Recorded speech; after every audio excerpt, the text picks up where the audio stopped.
個原生功夫揾彭經理拍嘅，即係拍一套出一套嘅。今日又帶大家睇一套高層嘅。歡迎回家，尊貴嘅碧桂原生功夫嘅業主，我哋而家睇緊嘅係一梯一戶嘅呢一套靚房。咁我哋睇緊呢套房咧係142嗰風嘅試房嚟嘅，之前帶大家睇咧都係睇132、128嘅比較多。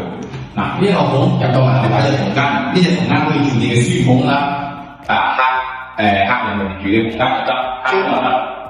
嗱，前面可以睇見一線光景嘅呢一套房啊，相當好。咁我而家咧由於碧桂原生功夫二期呢個位置，咁二期咧係比較接近口頭呢一邊位置嘅，即係相當風味，係嘛？一梯一戶嘅呢一套房啊，跟住再嚟睇一睇我哋客廳呢個位置。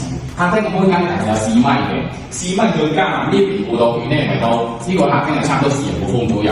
雙陽台嘅設計正，光線肯定係冇得連㗎啦，係嘛？而家曬到入晒嚟嘅，而且咧我哋呢度位置咧嗱。望一望，可以睇見小區嘅花園啊，點樣樣嘅，都比較通風涼爽嘅。嗱，呢邊咧就係我哋嘅三龍轉盤呢一邊位置啦，係嘛？呢一邊就係三龍片區，咁啊呢一邊咧就係圍到我哋淺水灣入邊，係嘛？前面呢邊就係淺水灣，呢邊係恒大高山啦。嗱，見到個光景嘅，係嘛？又係我哋嘅左邊就係我哋嘅太基。好，再嚟睇睇另外一隻陽台嘅景色先。哇，呢個客廳夠大嘅，係嘛？相當闊。平時咧就坐喺呢一邊，就喺呢度睇電視嘅。呢邊就住我哋嘅飯廳啦。動靜皆宜嘅呢套房啊，呢邊就係我哋嘅廚房呢一個位置。全新裝修冇住過。全新裝修我住過嘅呢一套房啊，反正就係如足嘅幾件套。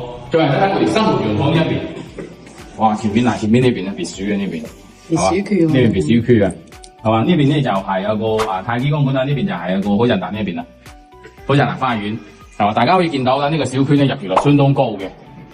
跟住再嚟睇睇我哋另外嘅3隻房間，哇！呢個客廳真係比較通風，即係之前睇得到啲單元戶嘅都睇翻中門房間好通風。跟住嚟睇睇嗱，左邊咧就係我哋第一間房嘅位置啦。第二間房嘅位置，係嘛？大家可以見到啦，呢隻客房係夠晒闊嘅，呢一邊反正就係全新未使用嘅形態。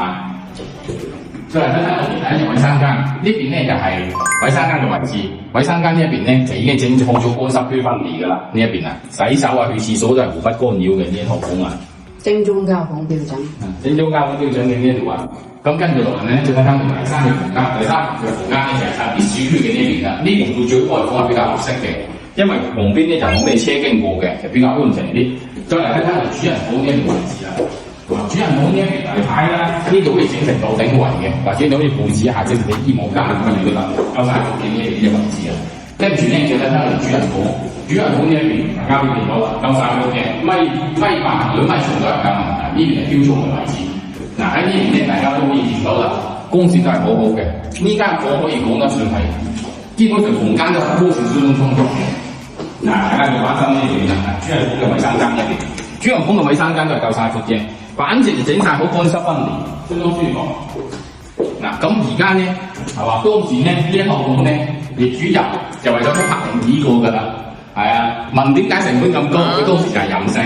咁而家咧就加翻72個，係嘛？反正就隨小而過戶嘅，咁所以睇到一拍俾你。記得關注哦。